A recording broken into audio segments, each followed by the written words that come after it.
आज एक महत्वपूर्ण अवसर है जब इस लकी ड्रॉ के बहाने सारा देश इस कार्यक्रम को देख रहा है। ये पहल जो आदरणीय प्रधानमंत्री जी ने की, एक प्रश्न उठ रहा है कि इसके पीछे मूल उद्देश्य क्या था और इसका लाभ क्या होने वाला है। इस प्रकार की बहस पूरी दुनिया में तो नहीं है और पूरी दुनिया में जिस प्रकार के अध्ययन और शोध चलते हैं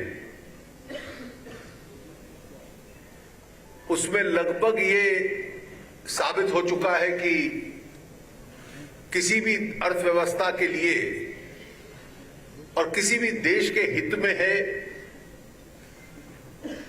कि वो लेस कैश इकोनॉमी बने। The curse of cash, cash की बुराई क्या रहती है, या the cost of excessive dealing in cash, इसके ऊपर कई ग्रंथ लिखे जा चुके हैं। अगर आप हिंदुस्तान में ही देख ले, जहां बाकी विश्व की तुलना में कैश का प्रयोग बहुत अधिक होता था, अध्ययन ये दिखलाते हैं कि हमारी जीडीपी का जो हिस्सा है 12% से ज्यादा कैश करेंसी का वॉल्यूम था और उस कैश करेंसी में पिछले 12-13 वर्षों में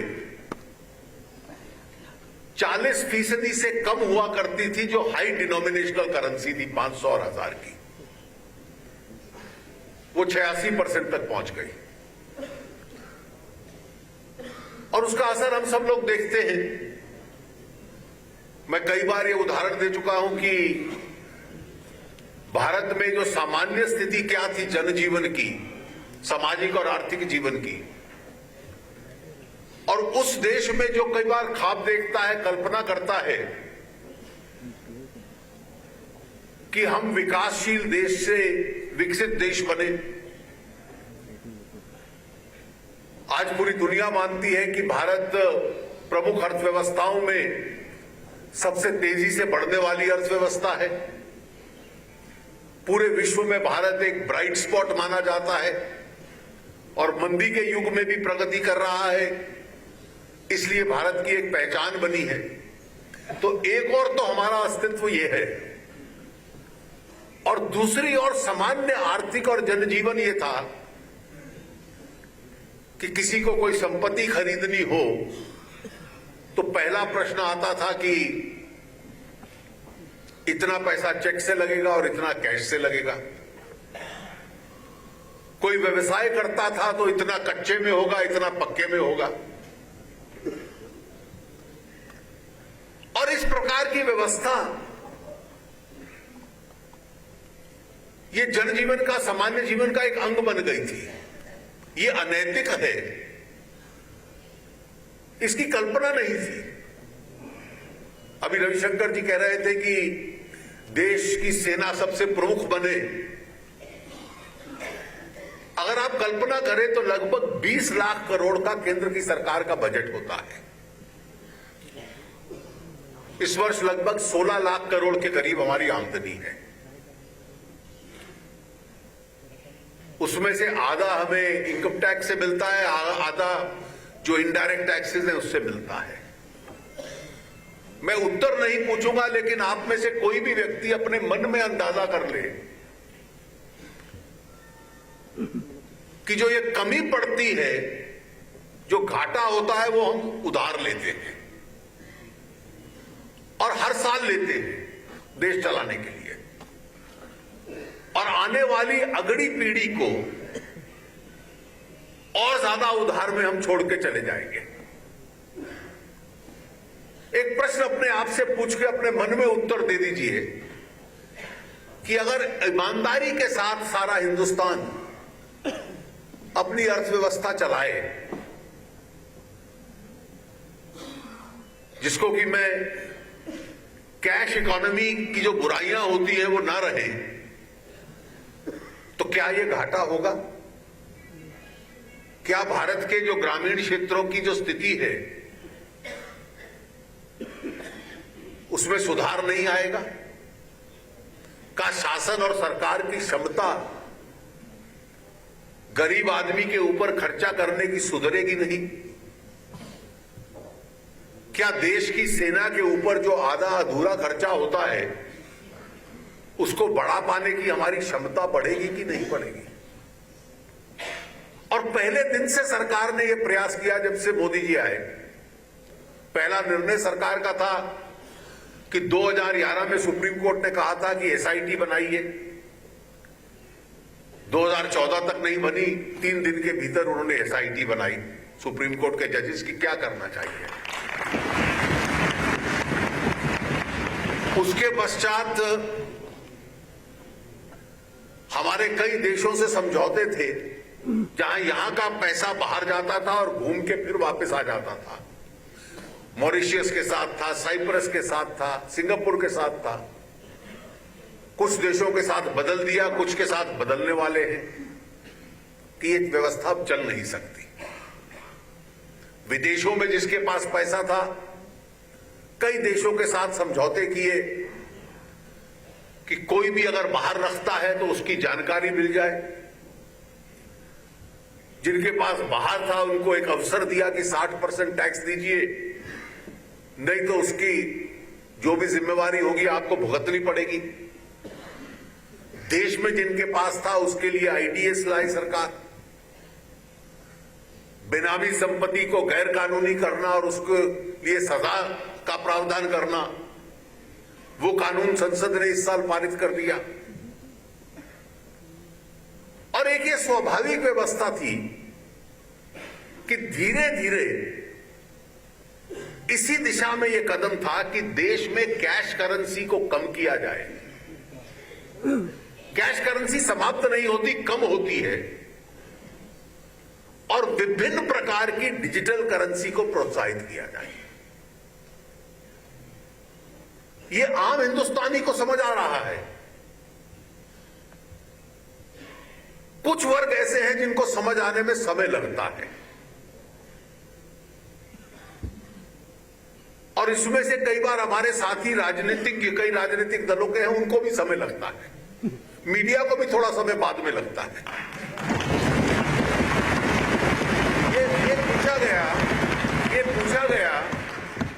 कहा गया कि भारत में कैसे आएगा, यहां कितने लोग कार्ड इस्तेमाल करते हैं।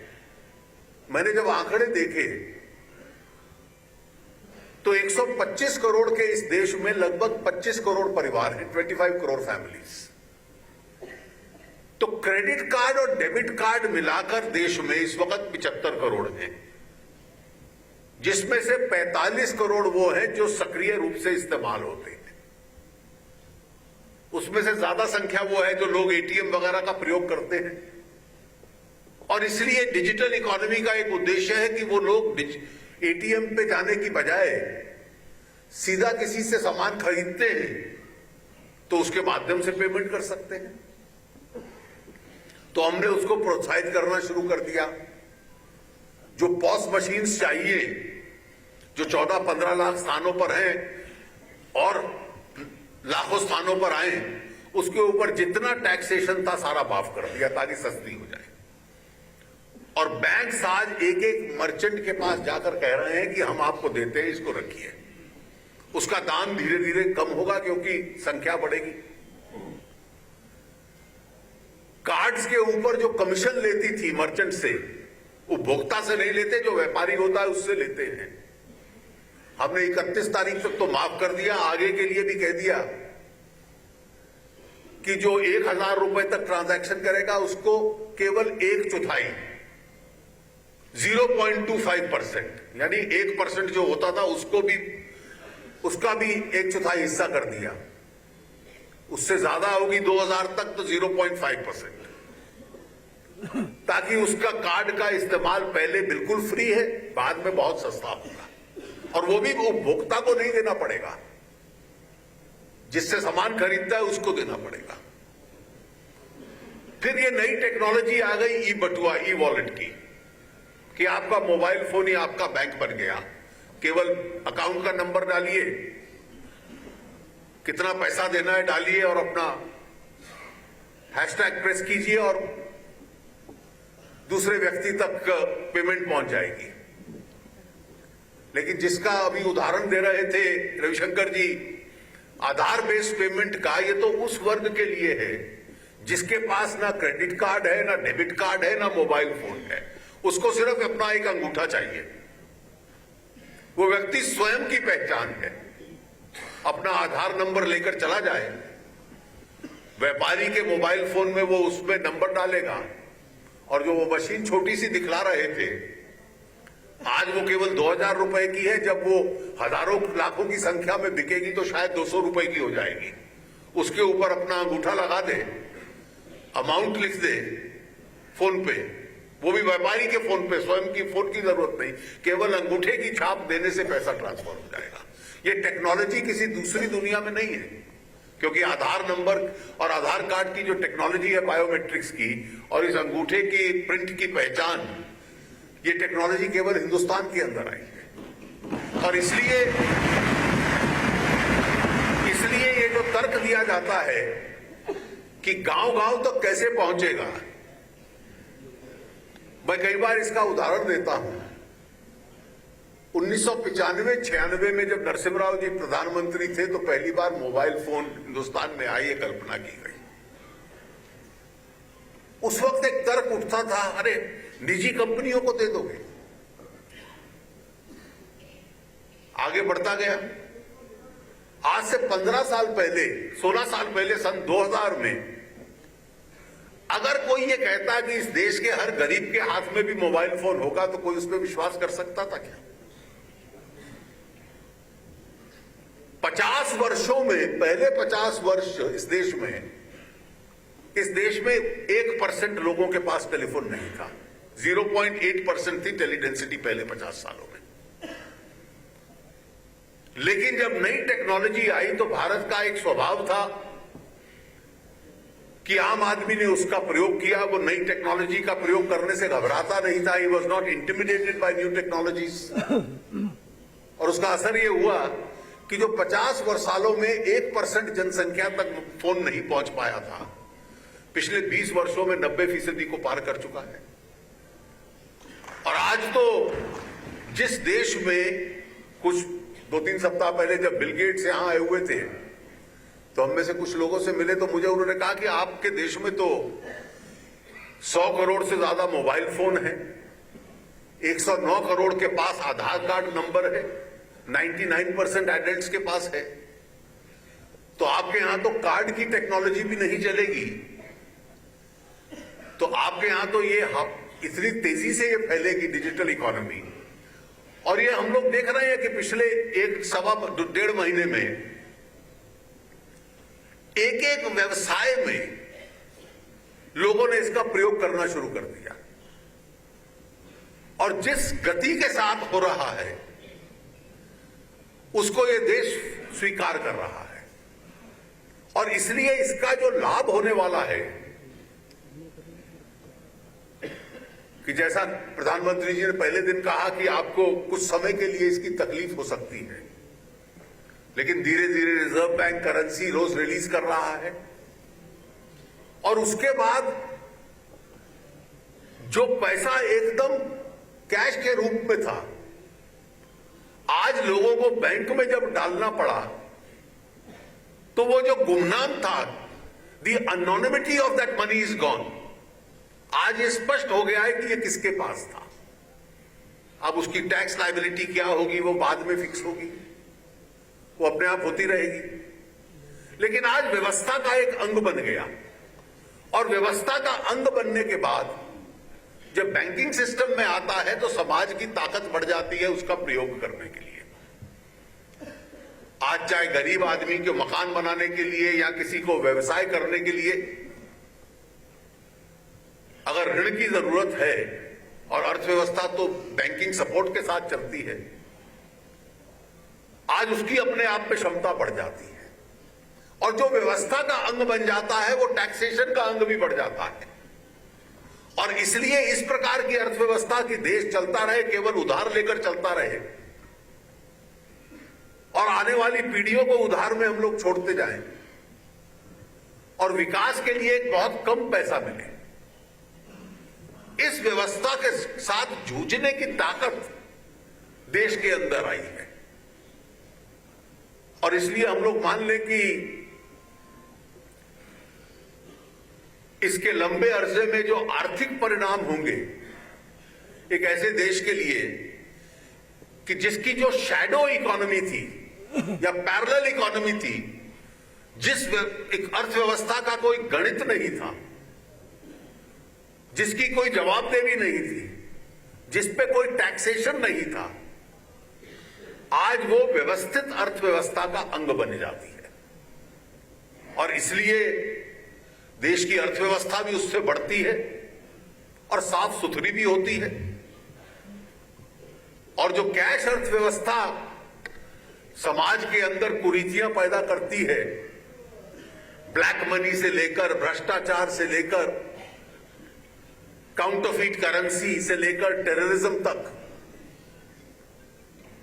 ये सारे उस कैश व्यवस्था की उपज हैं। और जो कैश व्यवस्था का लाभ होता था कि अर्थव्यवस्था चलती थी, वो उसके साथ साथ डिजिटल व्यवस्था से भी चल सकती है। तो एक बहुत बड़ा कदम जिसकी एक पहल आज हुई है, और ऐसा अनुभव लॉटरी का, लकी ड्रॉ का, कि लकी ड्रॉ कीजिए, उससे प्रोत्साहित करेंगे आप लोगों को। ये अन्य देशों ने, कोरिया ने भी इसको इस्तेमाल किया था और उसके बड़े अच्छे परिणाम हुए थे कि जिससे कि इसका स्वरूप बहुत, इसका फैलाव बढ़ा था। तो मुझे विश्वास है कि आज की इस लकी ड्रॉ की पहल से भी व्यवस्था और बढ़ेगी, सुधरेगी और आने वाले कल में इस देश की अर्थव्यवस्था केवल बढ़ेगी नहीं, साफ सुथरी भी होगी। We'll have a better economy and a cleaner economy and a cleaner nation. ये आज के इस उद्देश्य का अनुभव है। मैं आप सबका बहुत आभारी हूं और नीति आयोग जिसने पहल की है उनका आभारी हूं, और हमारे साथी दीपा जी और गौतम जो इसमें आए हैं उनका विशेष रूप से बहुत आभारी हूं कि इस पहल के साथ उन्होंने अपने आप को जोड़ा है। आप सबका बहुत बहुत अभिनंदन।